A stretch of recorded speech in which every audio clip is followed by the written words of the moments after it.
La boutique Maître Charles est fière d'habiller Bertin Savard. En manchette cette semaine, Anne Mintouquache se dit déçue du budget fédéral. Des nouvelles places de stationnement au centre multisport de Vaudreuil-Dorion.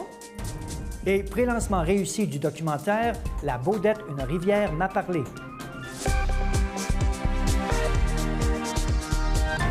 Bonjour et bienvenue à votre hebdo régional Vaudreuil-Soulanges. Bonjour Bertin. Bonjour Linda. Commençons avec la députée de Salaberry-sur-Roi, Anne Mintouquache, qui est déçue du budget fédéral. En effet, elle dénonce que le budget délaisse les plus vulnérables qui sont aux prises avec des emplois précaires, des coûts qui augmentent et des taux d'endettement records. De plus, elle souligne que dans les 322 pages, aucune mention n'est faite au sujet du financement des services communautaires et les banques alimentaires. De nouvelles places de stationnement au centre multisport. Oui, Linda, la ville de Vaudreuil-Dorion a décidé d'instaurer une zone longue durée temporaire dans le stationnement en offrant 55 places à la gare. Rappelons que le 13 mars dernier, le maire Guy Pilon tenait un point de presse afin de dévoiler de nouvelles mesures découlant de nombreuses plaintes. Sensible à la problématique vécue par ses citoyens, celui-ci souligne qu'il faut que l'AMT et le MTQ règlent le problème. Le nombre d'usagers du train de banlieue et de l'autobus A40 ne cesse d'augmenter, tout comme la clientèle du centre multisport. C'est sur la télé lance son documentaire sur la rivière Baudette. Oui, le 24 février dernier, C'est sur la télé lançait son mini-documentaire « La Baudette, une rivière m'a parlé » dans le cadre d'un projet médiatique participatif citoyen.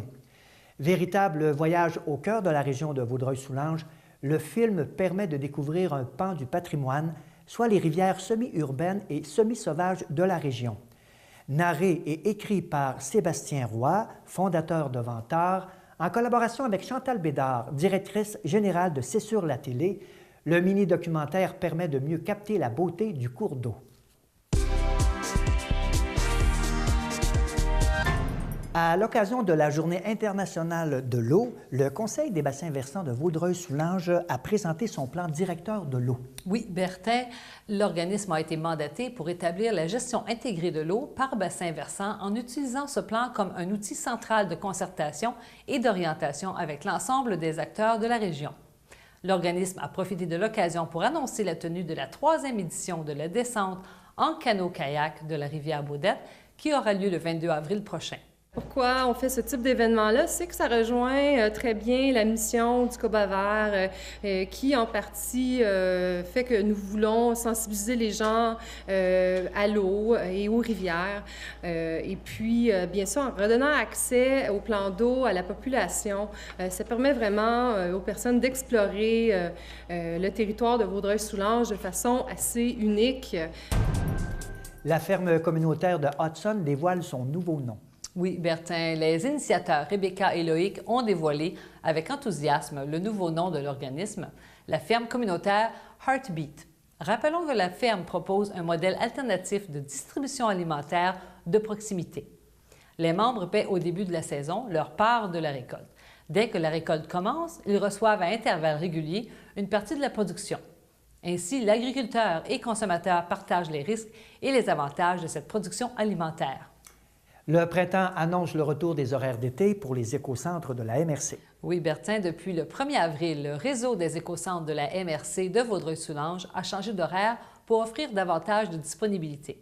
Rappelons que les écocentres de la région sont un lieu de dépôt volontaire qui offre aux citoyens un service complémentaire aux différentes collectes municipales en vue de favoriser la valorisation des matières résiduelles plutôt que leurs enfouissements.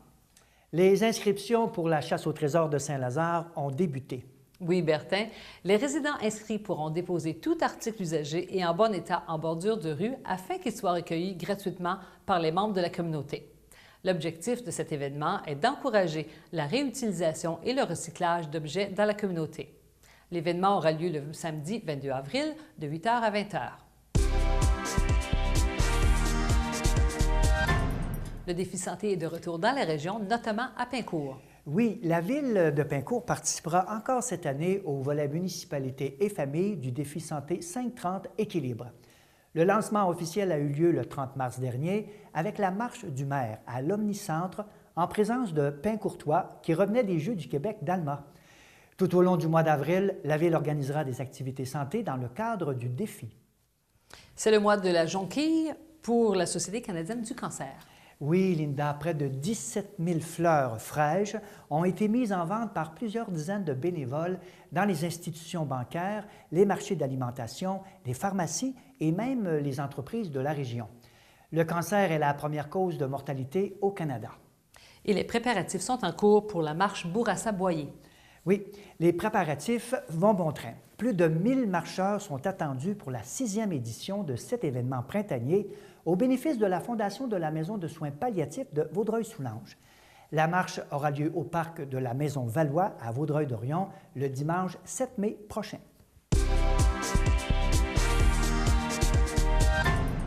Grande remise des prix pour le concours Soyons des super-héros. Oui, Raymond Larouche, maire de la municipalité des Cèdres, a eu le plaisir de remettre les prix lors de la séance du conseil de la MRC du 22 mars dernier. Rappelons que la MRC avait lancé un concours afin de découvrir les super-héros de la persévérance scolaire de la région. La MRC a reçu plus de 190 dessins d'artistes en herbe sur sa page Facebook. Les gagnants ont chacun remporté une carte cadeau de 100 $. Un salon de la prévention s'est déroulé à Rigaud. Oui, le 22 mars dernier, le Collège Bourget de Rigaud a organisé sa 5e édition du Salon de la prévention. Une trentaine d'organismes ont présenté leurs actions, services et ressources pour les jeunes. L'objectif de cette activité est de donner l'opportunité aux étudiants de découvrir les organismes en mesure de les aider dans leur cheminement personnel et social.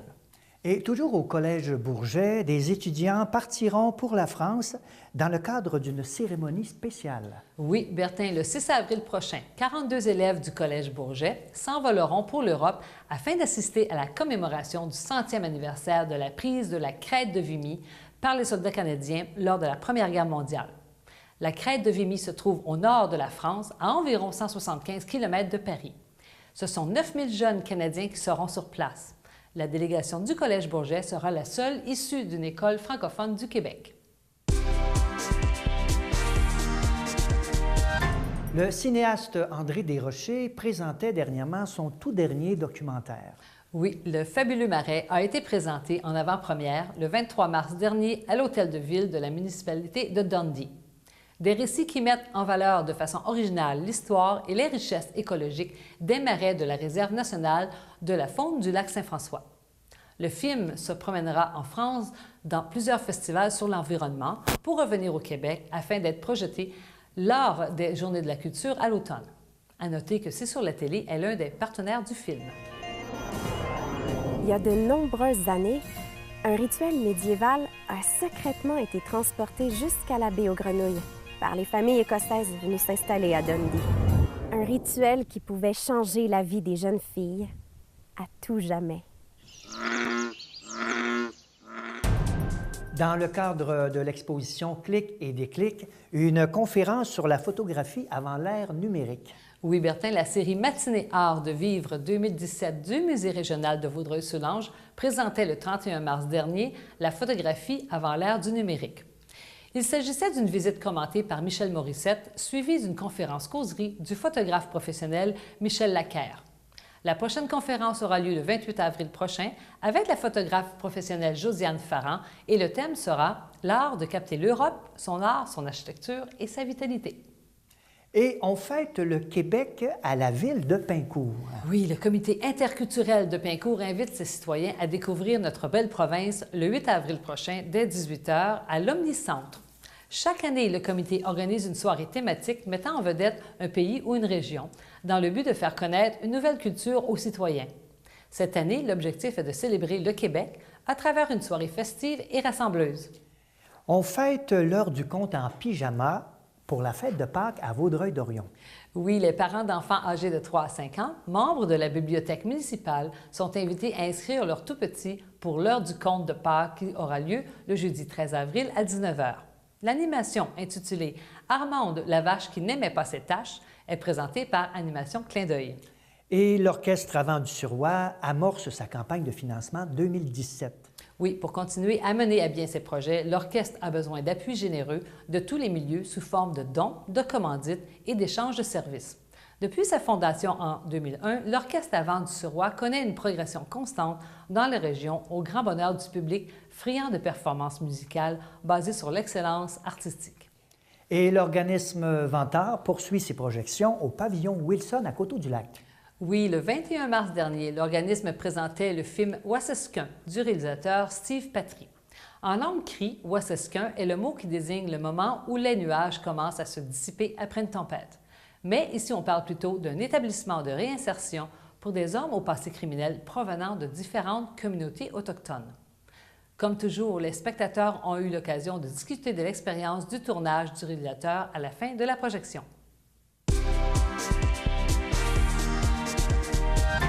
Les petites annonces communautaires sont une présentation de la Corporation de développement communautaire de Vaudreuil-Soulanges.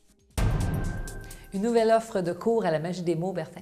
Oui, l'organisme démarrera bientôt des cours de français langue seconde, ainsi que de conversation. La variété de cours offerts s'adresse aux francophones, aux anglophones et aux allophones. Les formations auront lieu dans les locaux de l'organisme à Coteau-du-Lac. Un spectacle bénéfice pour Espace Suroît dans la région. Oui, le 6 avril prochain à 19 h, l'organisme Espace Suroît vous convie à son spectacle bénéfice, mettant en vedette l'humoriste Catherine Levac. Vous pouvez vous procurer des billets à la billetterie de Valspec à Salaberry-de-Valleyfield ou en ligne. Accès Loisirs offre des places gratuites pour la saison. Oui, après avoir déjà permis à plus de 430 adultes et enfants d'avoir accès gratuitement à des activités sportives et culturelles depuis son lancement en 2016, le programme Accès Loisirs Vaudreuil-Soulanges est de retour avec de nouvelles dates d'inscription pour la session Printemps-été 2017. Pour plus d'informations, communiquez avec le Centre d'action bénévole Soulanges. Et un nouveau conseil d'administration à la coop, c'est sûr. Oui, la coop multiservice C'est sûr a tenu le 21 mars dernier au Centre communautaire de Sainte-Justine-de-Newton son assemblée générale annuelle de ses membres. La direction en a profité pour présenter son bilan 2016 et ses projets pour la prochaine année. Et c'est tout pour cette semaine. Merci d'être avec nous. Merci Bertin. Bonne semaine, Linda. Merci.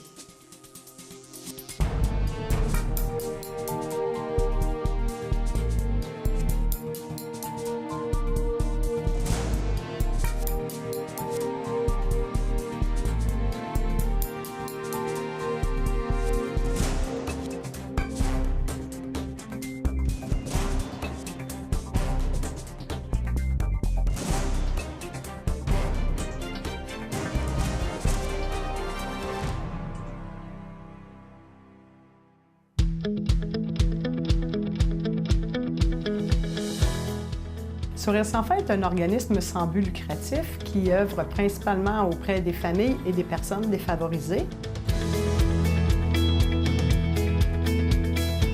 Les volets sécurité alimentaire parlent de cuisine collective, distribution de denrées alimentaires, club d'achat. Et avec le volet famille-enfance, nous offrons la halte garderie, des ateliers parents-enfants, des ateliers seulement pour les parents, des enfants en défis particuliers.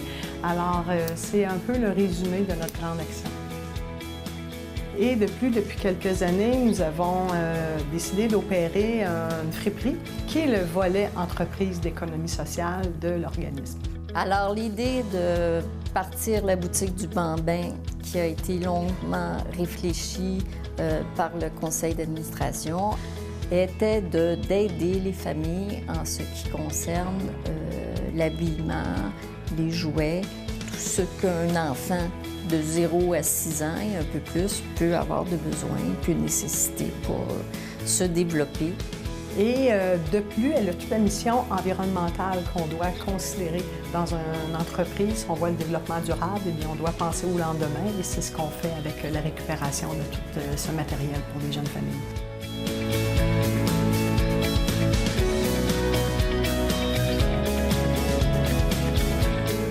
L'entreprise économie sociale ne peut fonctionner sans bénévoles. Ils sont là pour nous permettre un ancrage dans le milieu, de nous apporter des ressources qu'on ne pourrait se payer sinon.